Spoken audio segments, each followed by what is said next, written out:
شروع اللہ کا نام لے کر جو بڑا مہربان نہایت رحم والا ہے۔ طٰہٰ، اے نبی صلی اللہ علیہ وآلہ وسلم، ہم نے تم پر قرآن اس لیے نازل نہیں کیا کہ تم مشقت میں پڑ جاؤ، مگر ہر اس شخص کی نصیحت کے لیے نازل کیا ہے جو خوف رکھتا ہے۔ یہ اس ذات کا اتارا ہوا ہے جس نے زمین اور اونچے اونچے آسمان بنائے، یعنی رحمان، جو عرش پر جلوہ افروز ہوا۔ جو کچھ آسمانوں میں ہے اور جو کچھ زمین میں ہے اور جو کچھ ان دونوں کے بیچ میں ہے اور جو کچھ مٹی کے نیچے ہے، سب اسی کا ہے۔ اور اگر تم پکار کر بات کہو تو کیا ہے، وہ تو آہستہ کہی ہوئی اور نہایت پوشیدہ بات تک کو جانتا ہے۔ اللہ وہ معبود برحق ہے کہ اس کے سوا کوئی معبود نہیں ہے، اس کے سب نام اچھے ہیں۔ اور کیا تمہیں موسیٰ کے حال کی خبر ملی ہے؟ جب انہوں نے آگ دیکھی تو اپنے گھر والوں سے کہا کہ تم یہاں ٹھہرو، میں نے آگ دیکھی ہے، میں وہاں جاتا ہوں، شاید اس میں سے میں تمہارے پاس انگارہ لاؤں یا آگ کے مقام سے اپنا رستہ معلوم کر سکوں۔ پھر جب وہ وہاں پہنچے تو آواز آئی کہ اے موسیٰ، میں تو تمہارا پروردگار ہوں، تو اپنے جوتے اتار دو، تم یہاں پاک میدان یعنی طویٰ میں ہو، اور میں نے تم کو منتخب کر لیا ہے، تو جو حکم دیا جائے اسے سنو۔ بے شک میں ہی اللہ ہوں، میرے سوا کوئی معبود نہیں، تو میری عبادت کیا کرو اور میری یاد کے لیے نماز پڑھا کرو۔ قیامت یقیناً آنے والی ہے، میں چاہتا ہوں کہ اس کے وقت کو پوشیدہ رکھوں تاکہ ہر شخص جو کوشش کرے اس کا بدلہ پائے۔ تو جو شخص اس پر ایمان نہیں رکھتا اور اپنی خواہش کے پیچھے چلتا ہے، کہیں تم کو اس کے یقین سے روک نہ دے، تو اس صورت میں تم ہلاک ہو جاؤ۔ اور اے موسیٰ، یہ تمہارے داہنے ہاتھ میں کیا ہے؟ انہوں نے کہا، یہ میری لاٹھی ہے، اس پر میں ٹیک لگاتا ہوں اور اس سے اپنی بکریوں کے لیے پتے جھاڑتا ہوں، اور اس میں میرے اور بھی کئی فائدے ہیں۔ فرمایا کہ موسیٰ اسے زمین پر ڈال دو، تو انہوں نے اس کو ڈال دیا اور وہ یکا یک سانپ بن کر دوڑنے لگا۔ فرمایا کہ اسے پکڑ لو اور ڈرنا مت، ہم اس کو ابھی اس کی پہلی حالت پر لوٹا دیں گے، اور اپنا ہاتھ اپنی بغل میں دبا لو کہ وہ کسی عیب و بیماری کے بغیر سفید چمکتا دمکتا نکلے گا۔ یہ دوسری نشانی ہے تاکہ ہم تمہیں اپنے بڑے بڑے نشانات دکھائیں۔ تم فرعون کے پاس جاؤ کہ وہ سرکش ہو رہا ہے۔ کہا، اے میرے پروردگار، اس کام کے لیے میرا سینہ کھول دے اور میرا کام آسان کر دے، اور میری زبان کی گرہ کھول دے تاکہ وہ میری بات سمجھ لیں، اور میرے گھر والوں میں سے ایک کو میرا وزیر یعنی مددگار مقرر فرما، یعنی میرے بھائی ہارون کو۔ اس سے میری کمر کو مضبوط کر اور اسے میرے کام میں شریک کر، تاکہ ہم تیری بہت سی تسبیح کریں اور تجھے کثرت سے یاد کریں، تو ہم کو ہر حال میں دیکھ رہا ہے۔ فرمایا، موسیٰ، تمہاری دعا قبول کی گئی، اور ہم نے تم پر ایک بار اور بھی احسان کیا تھا جب ہم نے تمہاری والدہ کو الہام کیا تھا جو تمہیں بتایا جاتا ہے۔ وہ یہ تھا کہ اسے یعنی موسیٰ کو صندوق میں رکھو، پھر اس صندوق کو دریا میں ڈال دو، تو دریا اس کو کنارے پر ڈال دے گا، اور میرا اور اس کا دشمن اسے اٹھا لے گا۔ اور موسیٰ، میں نے تم پر اپنی طرف سے محبت ڈال دی، اور اس لیے کہ تم میرے سامنے پرورش پاؤ۔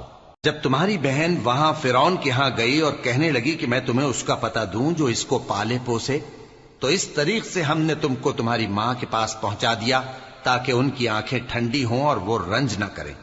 اور تم نے ایک شخص کو مار ڈالا تھا تو ہم نے تم کو غم سے نجات دی، اور ہم نے تمہاری کئی بار آزمائش کی، پھر تم کئی سال اہل مدین میں ٹھہرے رہے۔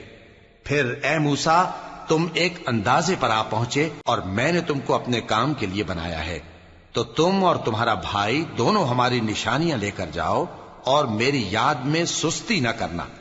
دونوں فرعون کے پاس جاؤ کہ وہ سرکش ہو رہا ہے، اور اس سے نرمی سے بات کرنا، شاید وہ غور کرے یا ڈر جائے۔ دونوں کہنے لگے کہ اے ہمارے پروردگار، ہمیں خوف ہے کہ وہ ہم پر زیادتی کرنے لگے یا زیادہ سرکش ہو جائے۔ اللہ نے فرمایا کہ ڈرو مت، میں تمہارے ساتھ ہوں کہ سنتا اور دیکھتا ہوں۔ اچھا، تو اس کے پاس جاؤ اور کہو کہ ہم آپ کے پروردگار کے بھیجے ہوئے ہیں، تو بنی اسرائیل کو ہمارے ساتھ جانے کی اجازت دیجیے اور انہیں عذاب نہ کیجیے۔ ہم آپ کے پاس آپ کے پروردگار کی طرف سے نشانی لے کر آئے ہیں، اور جو ہدایت کی بات مانے اس کو سلامتی ہو۔ ہماری طرف یہ وحی آئی ہے کہ جو جھٹلائے اور منہ پھیرے اس کے لیے عذاب تیار ہے۔ غرض موسیٰ اور ہارون فرعون کے پاس گئے، اس نے کہا کہ موسیٰ، تمہارا پروردگار کون ہے؟ کہا کہ ہمارا پروردگار وہ ہے جس نے ہر چیز کو اس کی شکل و صورت بخشی، پھر راہ دکھائی۔ کہا تو پہلی قوموں کا کیا حال ہوا؟ فرمایا کہ ان کا علم میرے پروردگار کو ہے جو کتاب میں لکھا ہوا ہے۔ میرا پروردگار نہ چوکتا ہے نہ بھولتا ہے۔ وہ وہی تو ہے جس نے تم لوگوں کے لیے زمین کو فرش بنایا اور اس میں تمہارے لیے رستے بنا دیے اور آسمان سے پانی برسایا، پھر اس سے مختلف نباتات پیدا کی کہ خود بھی کھاؤ اور اپنے مویشیوں کو بھی چراؤ۔ بے شک ان باتوں میں عقل والوں کے لیے بہت سی نشانیاں ہیں۔ اسی زمین سے ہم نے تم کو پیدا کیا اور اسی میں ہم تمہیں لوٹائیں گے اور اسی سے ہم تمہیں دوسری دفعہ نکالیں گے۔ اور ہم نے فرعون کو اپنی سب نشانیاں دکھائیں، مگر وہ تکذیب اور انکار ہی کرتا رہا۔ کہنے لگا کہ موسیٰ، کیا تم ہمارے پاس اس لیے آئے ہو کہ اپنے جادو کے زور سے ہمیں ہمارے ملک سے نکال دو؟ تو ہم بھی تمہارے مقابل ایسا ہی جادو لائیں گے، تو ہمارے اور اپنے درمیان ایک وقت مقرر کر لو کہ نہ تو ہم اس کے خلاف کریں اور نہ تم، اور یہ مقابلہ ایک ہموار میدان میں ہوگا۔ موسیٰ نے کہا کہ آپ کے لیے یوم زینت کا وعدہ ہے، اور یہ کہ لوگ اس روز دن چڑھے اکٹھے ہو جائیں۔ تو فرعون لوٹ گیا اور اپنے سامان جمع کر کے پھر آیا۔ موسیٰ نے ان جادوگروں سے کہا کہ یہ تمہاری بربادی ہوگی، اللہ پر جھوٹ نہ باندھو، وہ تمہیں عذاب سے فنا کر دے گا، اور جس نے جھوٹ باندھا وہ نامراد رہا۔ تو وہ باہم اپنے معاملے میں جھگڑنے اور چپکے سرگوشی کرنے لگے۔ کہنے لگے یہ دونوں جادوگر ہیں، چاہتے ہیں کہ اپنے جادو کے زور سے تم کو تمہارے ملک سے نکال دیں اور تمہارے بہترین مذہب کو نابود کر دیں۔ تو تم جادو کا سامان اکٹھا کر لو اور پھر قطار باندھ کر آؤ۔ آج جو غالب رہا وہی کامیاب ہوا۔ جادوگر بولے کہ موسیٰ، یا تو تم اپنی چیز ڈالو یا ہم اپنی چیزیں پہلے ڈالتے ہیں۔ موسیٰ نے کہا بلکہ تم ہی پہلے ڈالو۔ جب انہوں نے چیزیں ڈالیں تو یکا یک ان کی رسیاں اور لاٹھیاں موسیٰ کے خیال میں ایسی آنے لگیں کہ وہ میدان میں ادھر ادھر دوڑ رہی ہیں۔ اس وقت موسیٰ نے اپنے دل میں خوف محسوس کیا۔ ہم نے کہا خوف نہ کرو، بلا شبہ تم ہی غالب رہو گے، اور جو چیز یعنی لاٹھی تمہارے داہنے ہاتھ میں ہے اسے ڈال دو کہ جو کچھ انہوں نے بنایا ہے اس کو وہ نگل جائے گی۔ جو کچھ انہوں نے بنایا ہے یہ تو جادوگروں کے ہتھ کنڈے ہیں، اور جادوگر جہاں بھی جائے کامیاب نہیں ہوگا۔ اس پر جادوگر سجدے میں گر پڑے، کہنے لگے کہ ہم موسیٰ اور ہارون کے پروردگار پر ایمان لائے۔ فرعون بولا کہ پیشتر اس کے کہ میں تمہیں اجازت دوں تم اس پر ایمان لے آئے، بے شک یہ تمہارا بڑا یعنی استاد ہے جس نے تم کو جادو سکھایا ہے، سو میں تمہارے ہاتھ اور پاؤں مخالف سمت سے کٹوا دوں گا اور تم کو کھجوروں کے تنوں پر سولی چڑھوا دوں گا، اور تم کو معلوم ہوگا کہ ہم میں سے کس کا عذاب زیادہ سخت اور دیر تک رہنے والا ہے۔ انہوں نے کہا کہ جو دلائل ہمارے پاس آ گئے ہیں ان پر اور جس نے ہم کو پیدا کیا ہے اس پر ہم آپ کو ہرگز ترجیح نہیں دیں گے، تو آپ کو جو حکم دینا ہو دے دیجئے، اور آپ جو حکم دے سکتے ہیں وہ صرف اسی دنیا کی زندگی میں دے سکتے ہیں۔ ہم تو اپنے پروردگار پر ایمان لے آئے تاکہ وہ ہمارے گناہوں کو معاف کرے، اور اسے بھی جو آپ نے ہم سے زبردستی جادو کرایا، اور اللہ سب سے اچھا ہے اور ہمیشہ باقی رہنے والا ہے۔ جو شخص اپنے پروردگار کے پاس گناہگار ہو کر آئے گا تو اس کے لیے جہنم ہے جس میں نہ وہ مرے گا نہ جیے گا، اور جو اس کے روبرو ایماندار ہو کر آئے گا اور عمل بھی نیک کیے ہوں گے تو ایسے لوگوں کے لیے اونچے اونچے درجے ہیں، یعنی ہمیشہ رہنے کے باغ جن کے نیچے نہریں بہ رہی ہیں، ہمیشہ ان میں رہیں گے، اور یہ اس شخص کا بدلہ ہے جو پاک ہوا۔ اور ہم نے موسیٰ کی طرف وہی بھیجی کہ ہمارے بندوں کو راتوں رات نکال لے جاؤ، پھر ان کے لیے سمندر میں لاٹھی مار کر خشک رستہ بنا دو، پھر تم کو نہ فرعون کے آ پکڑنے کا خوف ہوگا اور نہ غرق ہونے کا ڈر۔ پھر فرعون نے اپنے لشکروں کے ساتھ ان کا تعاقب کیا تو سمندر کی موجوں نے ان پر چڑھ کر انہیں ڈھانک لیا یعنی ڈبو دیا، اور فرعون نے اپنی قوم کو گمراہ کر دیا اور سیدھے رستے پر نہ ڈالا۔ اے آل یعقوب، ہم نے تم کو تمہارے دشمن سے نجات دی اور تورات دینے کے لیے تم سے کوہ طور کی داہنی جانب مقرر کی، اور تم پر من اور سلوہ نازل کیا، اور حکم دیا کہ جو پاکیزہ چیزیں ہم نے تم کو دی ہیں ان کو کھاؤ اور اس میں حد سے نہ نکلنا، ورنہ تم پر میرا غضب نازل ہوگا، اور جس پر میرا غضب نازل ہوا وہ ہلاک ہو گیا۔ اور جو توبہ کرے اور ایمان لائے اور عمل نیک کرے پھر سیدھے رستے چلے اس کو میں بخش دینے والا ہوں۔ اور اے موسیٰ، تم نے اپنی قوم سے آگے چلے آنے میں کیوں جلدی کی؟ کہا وہ میرے پیچھے آ رہے ہیں، اور اے میرے پروردگار میں نے تیری طرف آنے کی جلدی اس لیے کی کہ تو خوش ہو جائے۔ فرمایا کہ ہم نے تمہاری قوم کو تمہارے بعد آزمائش میں ڈال دیا ہے، اور سامری نے ان کو بہکا دیا ہے۔ اور موسیٰ غصے اور غم کی حالت میں اپنی قوم کے پاس واپس آئے اور کہنے لگے کہ اے قوم، کیا تمہارے پروردگار نے تم سے اچھا وعدہ نہیں کیا تھا؟ کیا میری جدائی کی مدت تمہیں لمبی معلوم ہوئی، یا تم نے یہ چاہا کہ تم پر تمہارے پروردگار کی طرف سے غضب نازل ہو، اور اس لیے تم نے مجھ سے جو وعدہ کیا تھا اس کے خلاف کیا؟ وہ کہنے لگے کہ ہم نے اپنے اختیار سے آپ سے وعدہ خلافی نہیں کی، لیکن ہم ان لوگوں کے زیوروں کا بوجھ اٹھائے ہوئے تھے، پھر ہم نے اس کو آگ میں ڈال دیا، اور اسی طرح سامری نے ڈال دیا۔ تو اس نے ان کے لیے ایک بچڑا بنا دیا، یعنی ایک بے جان جسم جس میں گائے کسی آواز تھی۔ تو لوگ کہنے لگے کہ یہی تمہارا معبود ہے اور یہی موسیٰ کا معبود ہے، مگر وہ بھول گئے ہیں۔ تو کیا یہ لوگ نہیں دیکھتے کہ وہ ان کی کسی بات کا جواب نہیں دیتا، اور نہ ان کے نقصان اور نفع کا کچھ اختیار رکھتا ہے؟ اور ہارون نے ان سے پہلے ہی کہہ دیا تھا کہ لوگوں، اس کے ذریعے تمہیں فتنے میں ڈال دیا گیا ہے، اور تمہارا پروردگار تو رحمان ہی ہے، تو میری پیروی کرو اور میرا کہا مانو۔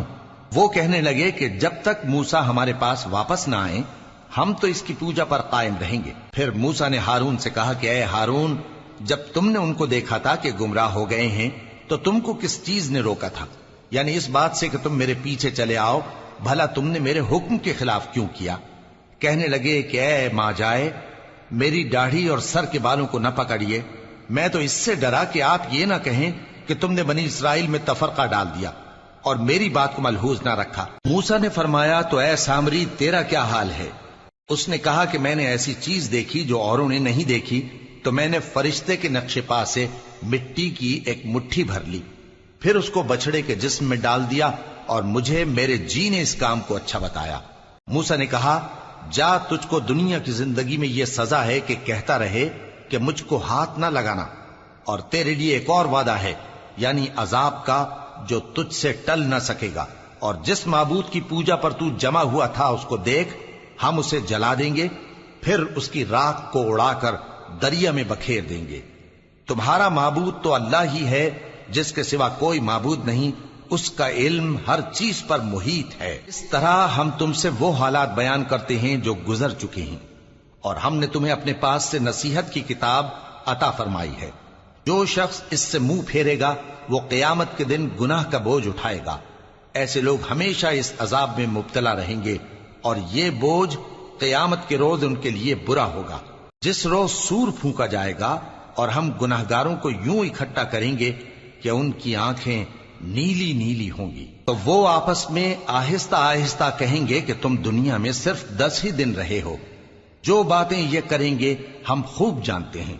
اس وقت ان میں سب سے اچھی راہ والا یعنی عاقل و ہوش مند کہے گا کہ نہیں، بلکہ صرف ایک ہی روز ٹھہرے ہو۔ اور اے نبی صلی اللہ علیہ وآلہ وسلم، لوگ تم سے پہاڑوں کے بارے میں دریافت کرتے ہیں، کہہ دو کہ میرا رب ان کو راکھ بنا کر بکھیر دے گا، پھر زمین کو ہموار میدان کر چھوڑے گا جس میں تم کوئی نشیب و فراز نہ دیکھو گے۔ اس روز لوگ پکارنے والے کے پیچھے چلیں گے اور اس کی پیروی سے انحراف نہ کر سکیں گے، اور رحمان کے سامنے آوازیں پست ہو جائیں گی، تو تم ایک ہلکی آواز کے سوا کوئی آواز نہ سنو گے۔ اس روز کسی کی سفارش کچھ فائدہ نہ دے گی مگر اس شخص کی جسے رحمان اجازت دے اور اس کی بات کو پسند فرمائے۔ جو کچھ ان کے آگے ہے اور جو کچھ ان کے پیچھے ہے وہ اس کو جانتا ہے، اور وہ اپنے علم سے اللہ کے علم کا احاطہ نہیں کر سکتی۔ اور اس زندہ و قائم کے روبرو منہ لٹک جائیں گے، اور جس نے ظلم کا بوجھ اٹھایا وہ نامراد رہا، اور جو نیک کام کرے گا اور مومن بھی ہوگا تو اس کو نہ ظلم کا خوف ہوگا اور نہ نقصان کا۔ اور ہم نے اس کو اسی طرح کا قرآن عربی نازل کیا ہے، اور اس میں طرح طرح کے ڈراوے بیان کر دیے ہیں تاکہ لوگ پرہیزگار بنیں یا اللہ ان کے لیے نصیحت پیدا کر دے۔ تو اللہ جو سچا بادشاہ ہے، عالی قدر ہے، اور قرآن کی وحی جو تمہاری طرف بھیجی جاتی ہے اس کے پورا ہونے سے پہلے قرآن کے پڑھنے میں جلدی نہ کیا کرو، اور دعا کرو کہ میرے پروردگار مجھے اور زیادہ علم دے۔ اور ہم نے پہلے آدم سے عہد لیا تھا مگر وہ اسے بھول گئے، اور ہم نے ان میں ارادے کی پختگی نہ پائی۔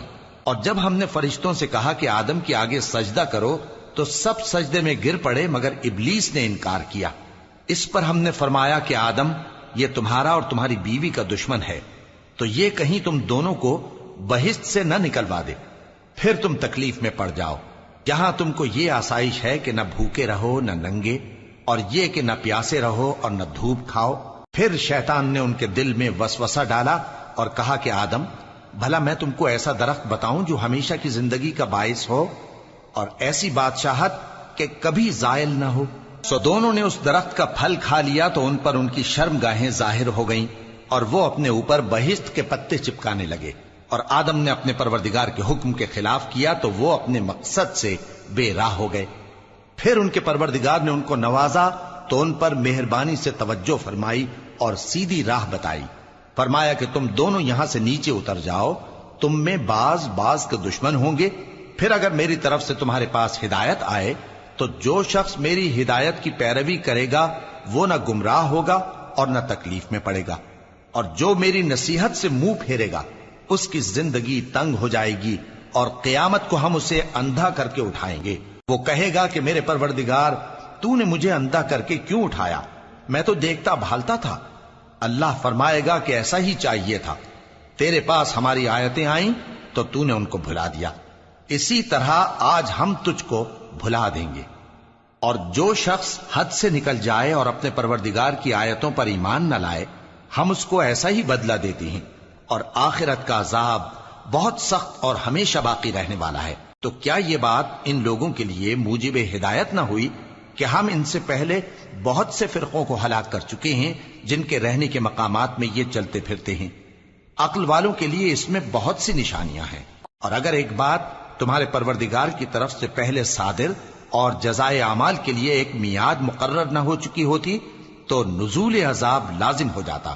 پس جو کچھ یہ بکواس کرتے ہیں اس پر صبر کرو، اور سورج کے نکلنے سے پہلے اور اس کے غروب ہونے سے پہلے اپنے پروردگار کی تسبیح و تحمید کیا کرو، اور رات کی کچھ گھڑیوں میں بھی اس کی تسبیح کیا کرو، اور دن کے مختلف اوقات یعنی دوپہر کے وقت بھی، تاکہ تم خوش ہو جاؤ۔ اور کئی طرح کے لوگوں کو جو ہم نے دنیا کی زندگی میں آرائش کی چیزوں سے نوازا ہے تاکہ ان کی آزمائش کریں، ان پر نگاہ نہ کرنا، اور تمہارے پروردگار کی عطا فرمائی ہوئی روزی بہت بہتر اور باقی رہنے والی ہے۔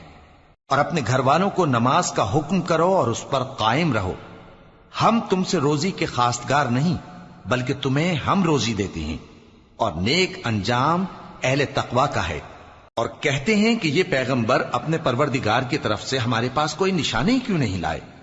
کیا ان کے پاس پہلی کتابوں کی نشانی نہیں آئی؟ اور اگر ہم ان کو پیغمبر کے بھیجنے سے پیشتر کسی عذاب سے ہلاک کر دیتے تو یہ کہتے کہ اے ہمارے پروردگار، تو نے ہماری طرف کوئی پیغمبر کیوں نہ بھیجا کہ ہم ذلیل اور رسوا ہونے سے پہلے تیرے احکام کی پیروی کرتے۔ کہہ دو کہ سب نتائج اعمال کے منتظر ہیں، سو تم بھی منتظر رہو، ان قریب تم کو معلوم ہو جائے گا کہ دین کے سیدھے رستے پر چلنے والے کون ہیں اور جنت کی طرف راہ پانے والے کون ہیں۔ ہم